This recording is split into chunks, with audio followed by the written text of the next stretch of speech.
I've had a lot of people request this band, so today let's talk about the history of Mr. Big. Mr. Big would sometimes be lumped in with the glam metal bands of the Sunset Strip and just be seen as yet another LA band by some industry observers. They would sprout up at the tail end of the 80s, and the history of the band really begins with bassist Billy Sheehan. Sheehan's start in music began in his hometown of Buffalo, where he started playing guitar before trading that in for a bass, and he formed a band called Talas in 1972. They actually had some regional success. They put out 3 records and even opened for Van Halen in 1984, as well as UFO. That opening stint for UFO actually landed Sheehan a temporary gig playing with the group. It was during that Van Halen tour frontman David Lee Roth took notice of the young bassist. It was following Roth's exit from Van Halen the following year, he enlisted Sheehan to join his band. Also playing with Roth at the time was guitarist Steve Via, and Sheehan thought that the band was going to have significant potential. The band collectively recorded Roth's debut LP, 1986's Eat 'Em and Smile, but when it came time to record Roth's follow-up, 1988's Skyscraper, that collaborative relationship changed in the studio. Sheehan would tell the record newspaper, "Compare the first 2 albums and you can hear how manufactured Skyscraper sounds. We recorded all our parts separately, and I never heard the complete album until it was released." He would tell the Valley Advocate Springfield that the album had far too many synthesizers for his liking, and he felt too constricted trying to write his parts for the record. It was this experience that gave the bass player an outline of what he wanted to do next with whatever future band he'd be in, which of course became Mr. Big. He would recall, "For my stint as a sideman, I learned that democracy works best." It was following his exit from David Lee Roth's band that Sheehan was now getting courted by major record labels for a solo career.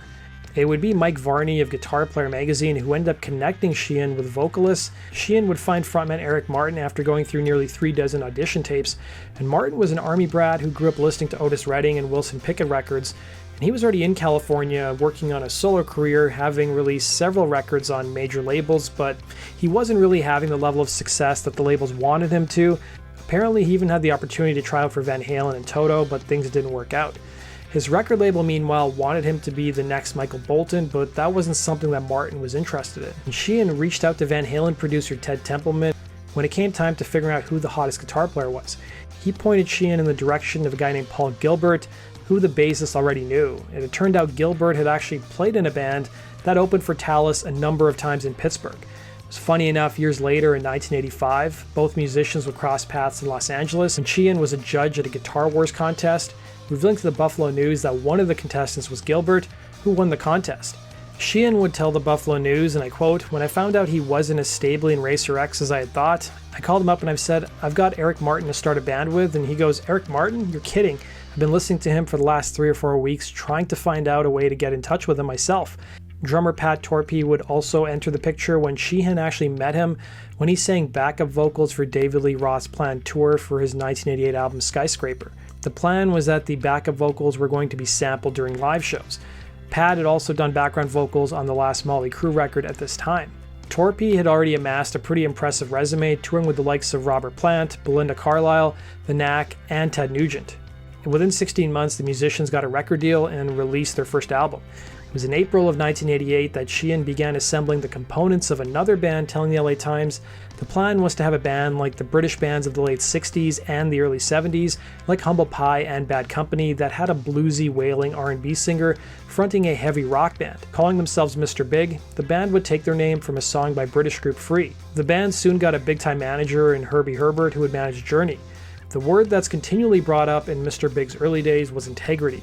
Sheehan would tell an interviewer, and I quote, "What we play is real. The music industry has lost all its integrity with sampling, lip-syncing, hidden offstage keyboards to help recreate things musicians can't do, and tons of technology in the studio to make a bad band sound good." Sheehan, in a rare feat, was one of the most popular bassists in the music industry, and he would garner more attention than his bandmates.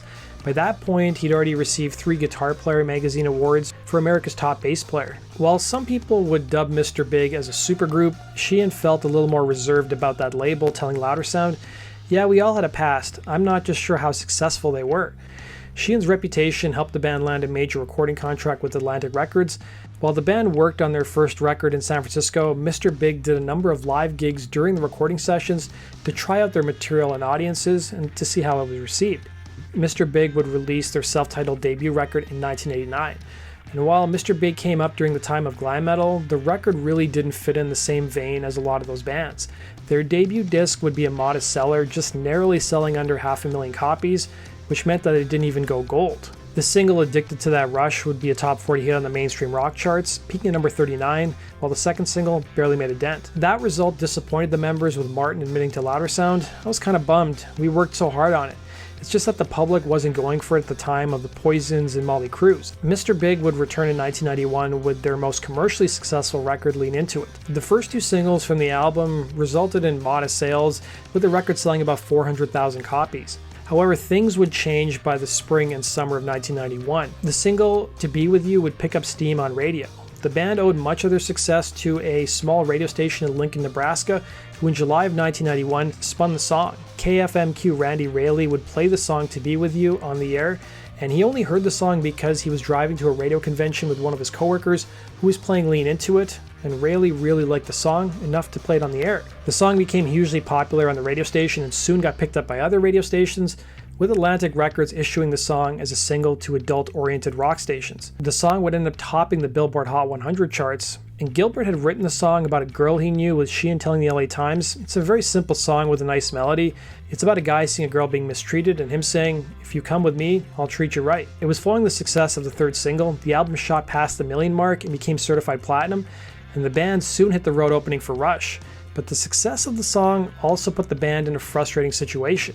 Much like the band Extreme, who blew up thanks to the song More Than Words, which was atypical of the band's catalog, Mr. Big soon found themselves in the same boat. Martin would tell the Messenger Enquirer, "It's frustrating a little bit. I remember when we were playing in New Orleans a few months ago, and there were all these people dressed like they were going to a Color Me Bad show. We'd be playing Addicted to That Rush or Voodoo Kiss, all that bluesy rock and roll, and you could hear them saying, 'Yeah, get to that one song you do.'" He would go on to say that he was worried that people would just buy the album and they would possibly return it because none of the other songs sounded like the hit single. The band's second album would represent Mr. Big's creative peak, with the group releasing 3 more albums in the 90s, but each release seemed to fare worse commercially amidst a backdrop of changing musical tastes and losing their major recording contract with Atlantic after the release of their third album. However, Mr. Big was still massive in Japan, where their subsequent records in the decade actually went either gold or platinum. But the tensions in the group resulted in Gilbert leaving the band in 1999 and be replaced by Richie Kotzen. It was during Kotzen's time in the band they'd put out 2 more albums, but tensions between Martin and Sheehan led the group to disbanding in 2002. Gilbert gave his own accounts of why he left, telling Music Radar, "There were issues. I think part of the problem was back then we didn't know what buttons to push on one another. We were in it for our own glory and not for the good of the band. Also, we were blown away by our success in really crazy ways. We were trying really hard to be rock stars. We acted like rock stars and not musicians. On top of that, we never gave ourselves a break." According to Louder Sound, things came to a head in the band in 2002 when the members got physically violent with each other, with Torpy putting Martin in a chokehold after exchanging some words. However, on the band's 30th anniversary of their debut record, they would announce their reunion. The band since the reunion has put out several new records, but health issues have impacted the group's drummer Torpy, and sadly tragedy would strike in 2018 when the drummer passed away from complications due to Parkinson's disease. It was announced that Nick DiVirgilio would be joining Mr. Big as a touring drummer final tour of their career. That does it for today's video, guys. Thanks for watching. As always, if you have suggestions for future topics, use the link in the description box below. We'll see you again in Rock and Roll True Stories. Take care.